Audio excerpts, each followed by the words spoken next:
All right. Thomas L. Pornster. Actually, it's kind of weird that this person says, or that this person's last name is Knapp, as in like Napster.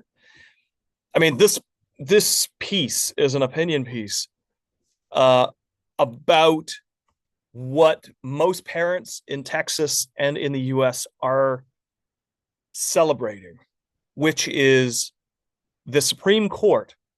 The Supreme Court on Friday decided that it is not unreasonable for age verification to happen on pornography websites. And what does that mean? It means that we are moving full force with this Texas law, with other laws throughout the US, and we are going to start to see changes. Now, is this going to be a rough and rocky road? Absolutely.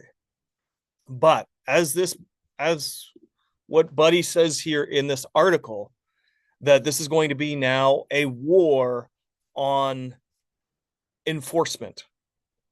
So they're saying, oh, VPNs are going to circumvent government control. And I mean, why would you want to go to websites that are not following rules like they ought to be? And that means that if if we have these two competing uh, value systems, that children should have access to pornography and children should not have access to pornography. I mean, that's essentially what you're encouraging. If you're suggesting that the Supreme Court is wrong, the US Supreme Court basically is upholding this Texas law. And what we're going to now see is laws around the US modifying themselves to conform to what the Supreme Court has now said. So we have like 20 or 30 different. I think we have. I know I have a diagram that one of our team members put out. Actually, I don't think I can find it right now. But I think it's like 20 or 30 different US states have put into place laws for age verification, meaningful age verification. And that is what the Supreme Court has upheld now. And what we're now going for is all social media platforms. And we see the social media industry fighting this tooth and nail. Now, the free speech, the Free Speech Coalition, or whatever it's called. Let me see. Is it the Free Speech Coalition? Yeah. Let's take a look at who the Free Speech Coalition is. They are, oops, just a whole slew of porn companies. Like, these are companies that do not, I mean, let's be serious. They don't care about who accesses their content, or else they wouldn't be fighting this so hard. And the primary argument for fighting age verification has been that this will impede free speech. And it does not. The Supreme Court has said it does not. And why isn't that? Because when you are a company that is putting content online, that it is your right to be able to access this content. But just like with other age restrictions, age gating that we do in society, it is reasonable to assume that we need to stop or prevent people from doing certain things, having access to what can be some of the most atrocious content on these platforms. You go on any of these platforms that I just was showing on here on screen, and you can find some of the most atrocious things ever happening, ever recorded on video. Now, me, I'm fine with adult content. Do I want my 10-year-old, 11-year-old, 13-year-old going to access that on their phone whenever they want because I don't know, maybe their friends tell them to? No. Can I prevent them from doing that? Probably not. Can these websites prevent it? Absolutely. They have the tools, they have the ability, and instead of doing this, they have chosen, most of these companies have chosen to not follow the law, and they've been fighting the law. So we've been seeing this battle for the last few years happen for porn companies trying to evade different jurisdictions in the US. And we see those certain jurisdictions with these age verification laws coming in. We see them with like high spikes of like VPN usage, trying to evade laws. So these companies are essentially, I'm for sure thinking that they're going to get fined. They're going to, possibly be charged criminally because they're essentially encouraging the evasion of what is reasonable law. If you are supporting children going to get beer at the beer store, or if you're supporting a child getting access to a 10-year-old going into a strip club, then you are going to be held liable, guaranteed. So why is this any different?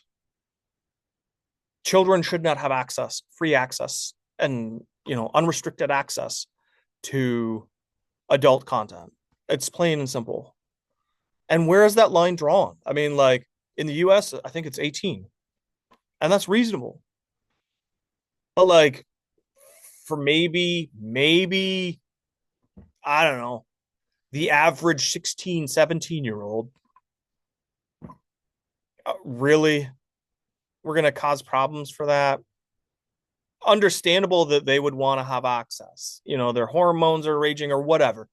Understandably. But I think 18 is a reasonable age to kind of now have those gates opened up. But like to group kids under the age of 14 and think that they should have unrestricted, unfettered access to some of the most vile things you could ever imagine is unreasonable. So, congratulations to the Supreme Court. Congratulations to Texas and to Paxton, whoever that is. I don't know who that is. I think it's the governor, or who is it? Ken Paxton. That's the probably the governor. Whoever signed the law into Ken Paxton. But they have an uphill battle. He's the Attorney General of Texas. Yeah. Most people see this as like a Republican and Democratic thing, like the two parties in the US fighting about these kinds of issues.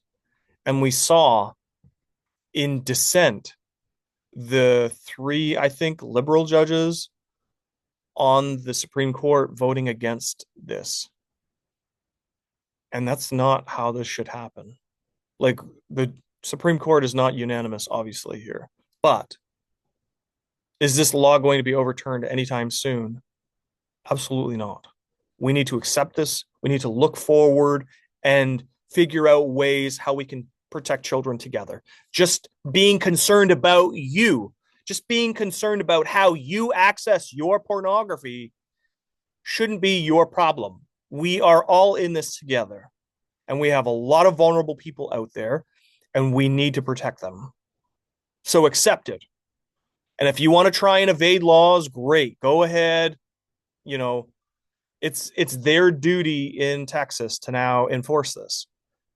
But this is coming everywhere.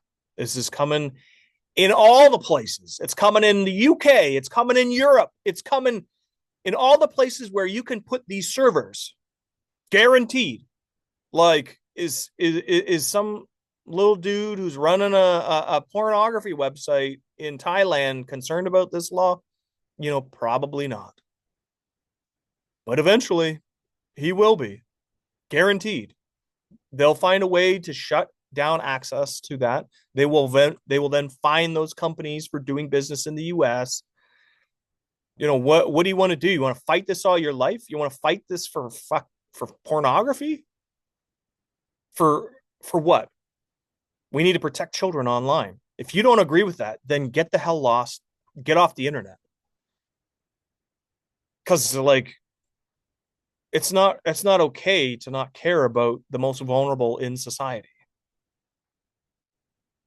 So if you want to help make a difference, HelpUsDefend.com is our website. We would love to have you volunteer, share this message, or tell me in the comment section how much you disagree. Would love to hear about that, because your opinion is likely garbage if it's coming from a position of opposition to this. If you think, oh, I want my privacy. I mean, the World Wide Web is public. It's considered, this is public domain. And why do you think that you should have privacy? Because when people have, and let me clarify that. People should have privacy to a degree. And we're building a social media platform that balances privacy and the needs of the vulnerable at the same time. And I think we do a very good job of doing that.